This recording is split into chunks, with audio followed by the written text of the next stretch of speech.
As you know, in this country, we have an epidemic of obesity. Over two-thirds of our nation is either overweight or obese, and it's a massive, massive problem.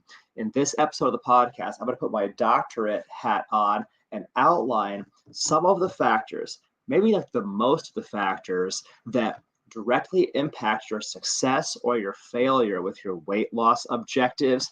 And also, I'm going to finish by giving you some really empowering words, some thoughts and advice that'll help you to break through so you can see meaningful change and success in your weight loss journey. Tune in and take notes.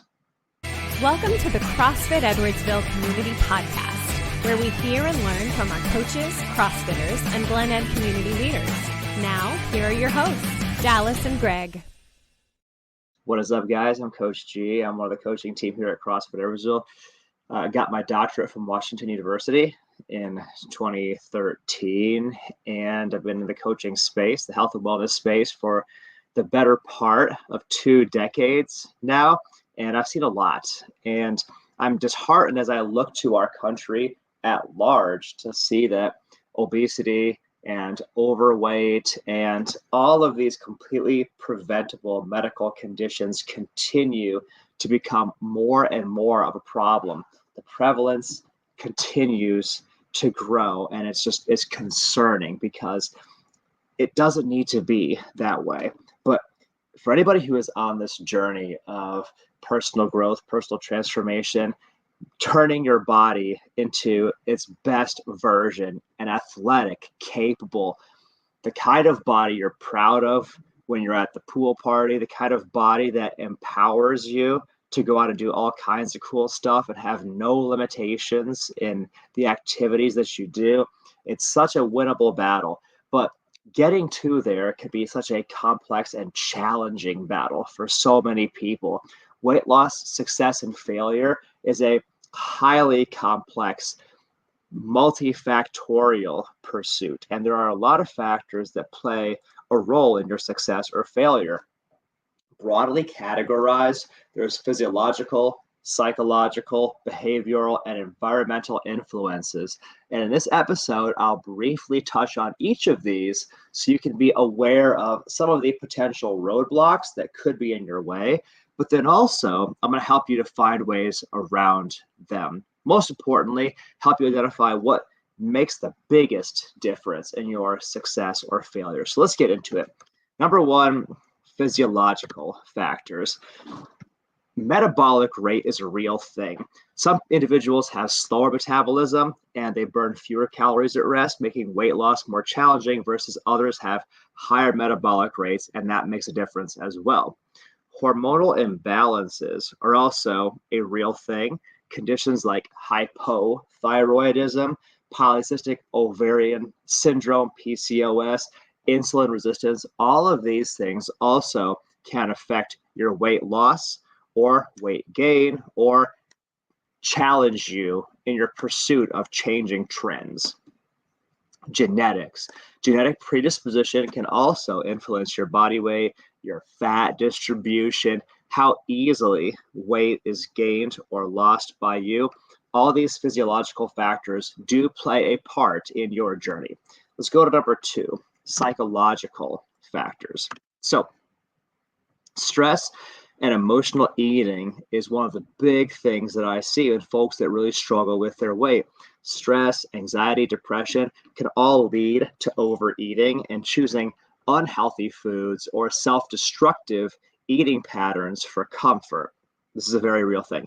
Also, body image and self-esteem, poor body image, low self-esteem, these things can discourage your sustained effort in weight loss programs, which can impact your success level. Mental health disorders, conditions such as depression or eating disorders can complicate your weight loss efforts. All of these psychological factors play a role as well. Let's move into number 3, behavioral factors.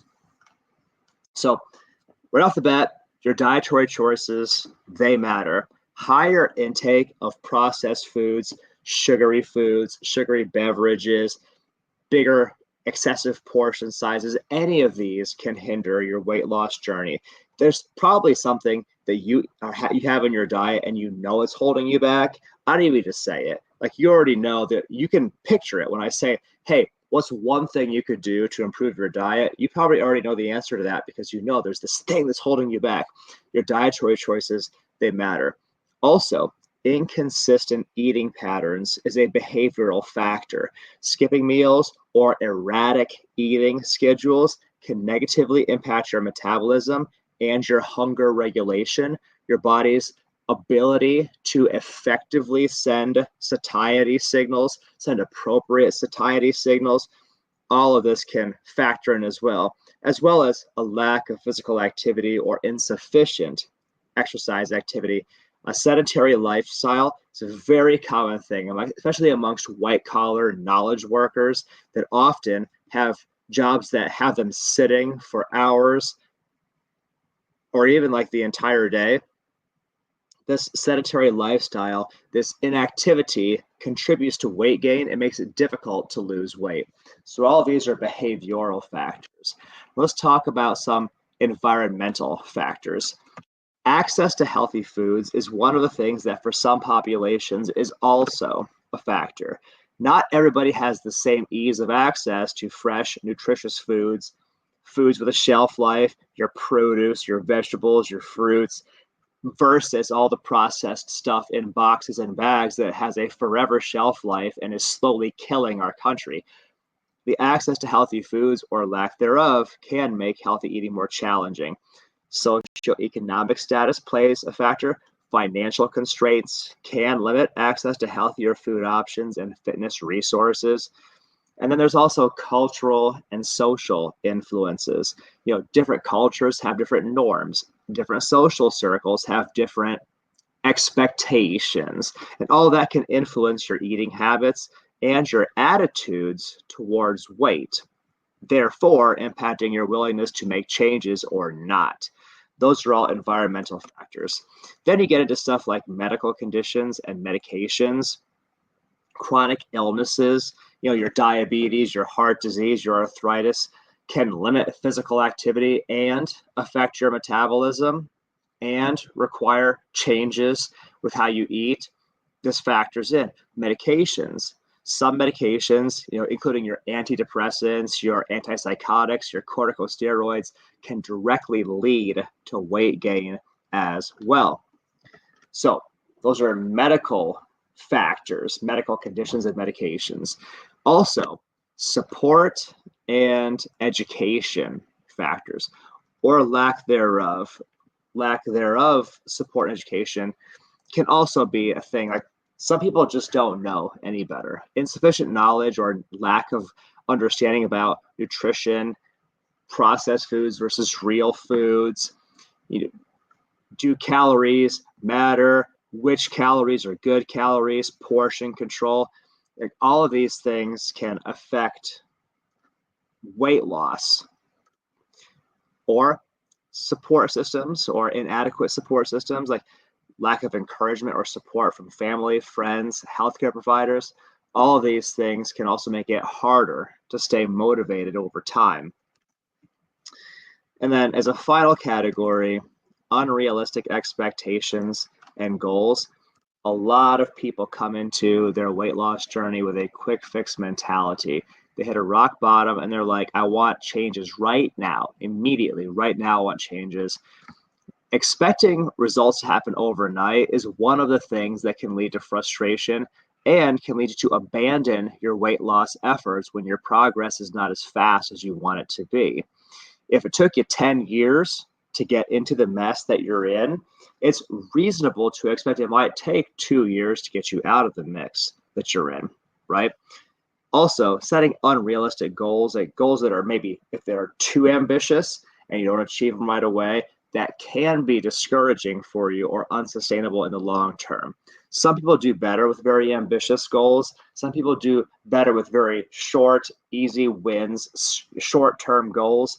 And it kind of depends on your psychology. But this, like, whether or not your expectations are in line with what is actually possible for you, all these things can play a factor. So, we've talked about physiological factors, psychological factors, behavioral factors, environmental factors, medical conditions and medications, support, education or lack thereof, and then expectations, realistic or unrealistic, right? All of these things matter. All of these things make a difference. But the single variable that makes the biggest difference of all, I'm going to put this in the banner here for those of you guys who are watching on the YouTubes. The variable that makes the biggest difference of all is you. I want you to know it is entirely in your power to win this battle. This is a winnable battle, and it's a winnable battle for you. I have seen people from all walks of life have amazing transformation stories when they really commit themselves to an intelligent plan and they stay the course over time through the tough days, through the easy days, because it will be challenging, more so in certain times than others. And you're going to have to expect life is going to throw you curveballs. Life is going to throw, wrenches into the spokes. You're going to hit some roadblocks along the way. Some days things will go better than others. The good news is you can still do this. It is a winnable battle for you. You do not have some sort of life sentence, no matter what medical condition you have. I talked earlier about how hypothyroidism can negatively impact your weight management. Hey, guess what? I have hypothyroidism. It's been established through my blood work over many, many years. It doesn't stop me, and it doesn't have to stop you. Don't let some medical label stop you. Don't let somebody's hurtful words when you were a kid, or something your parent said to you, something a friend, somebody at school said to you. Don't let their words become your destiny. It doesn't have to be. There is no fate but what we make for ourselves. The future is not set. We can determine our own future, a brighter, better future where we have health and vibrance and lean, healthy bodies, athletic bodies that do amazing things like God intended for us to do. God did not give us these bodies for us to suffer in a slow, painful decline, but He gave us these bodies as temples for us to take care of so we can go out there and feel empowered and energized and excited to live great lives. And you can totally do that too. Take control of your health and fitness journey. Make a decision right here, right now, today, that what has been up until now is no longer good enough. Just decide once and for all, you're setting a new standard for yourself.